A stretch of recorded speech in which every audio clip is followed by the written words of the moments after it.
राम राम जी मित्रों। अब हम भगवद गीता अध्याय 6 के श्लोक 3, 4 और 5 में प्रवेश करेंगे। भगवान श्री कृष्ण अर्जुन को बता रहे हैं, आरुरुक्षोः मुनेः योगम कर्म कारणम उच्यते, योगारूढ़स्य तस्य एव शमः कारणम उच्यते। योग में आरूढ़ होने की इच्छा वाले मननशील पुरुष के लिए योग की प्राप्ति में निष्काम भाव से कर्म करना ही हेतु कहा जाता है, और योगारूढ़ हो जाने पर उस योगारूढ़ पुरुष का जो सर्व संकल्पों का अभाव है वही कल्याण में हेतु कहा जाता है।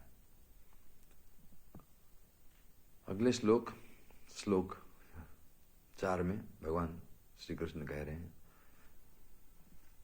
यदा हि न इंद्रियार्थेषु न कर्मसु अनुसज्जते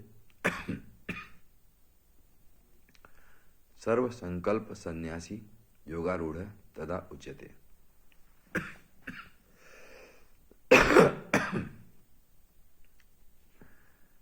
जिस काल में न तो इंद्रियों के भोगों में और न कर्मों में ही आसक्त होता है, उस काल में सर्व संकल्पों का त्यागी पुरुष योगारूढ़ कहा जाता है। अगले श्लोक में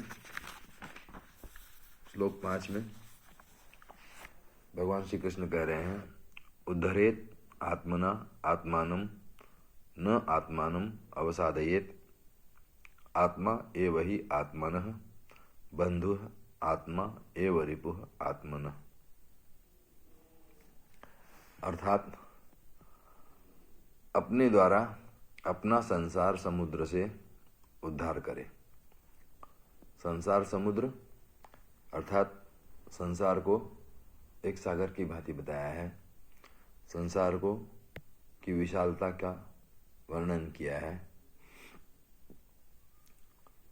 और अपने को अधोगति में न डाले, क्योंकि यह मनुष्य आप ही तो अपना मित्र है और आप ही अपना शत्रु है। 3 श्लोकों में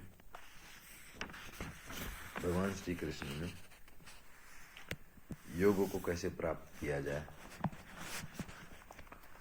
योग अर्थात परमात्मा के साथ एक होना,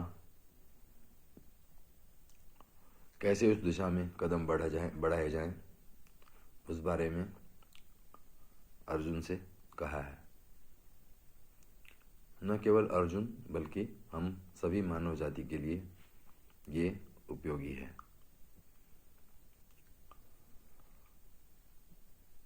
जिन्हें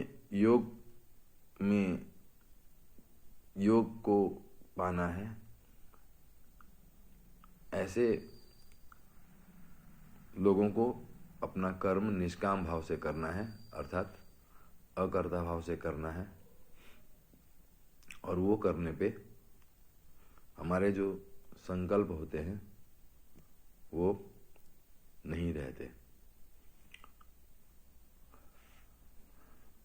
इसके अलावा भगवान श्री कृष्ण ने ये बताया है कि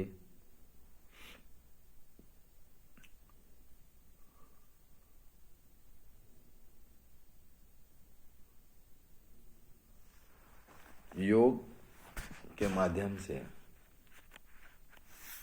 परमात्मा में जो प्रवेश है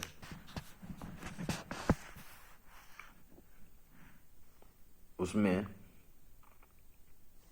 जो संसार समुद्र है, संसार रूपी जो सागर है, उससे भी पार पाना है। आज इतना ही। शुभ रात्रि।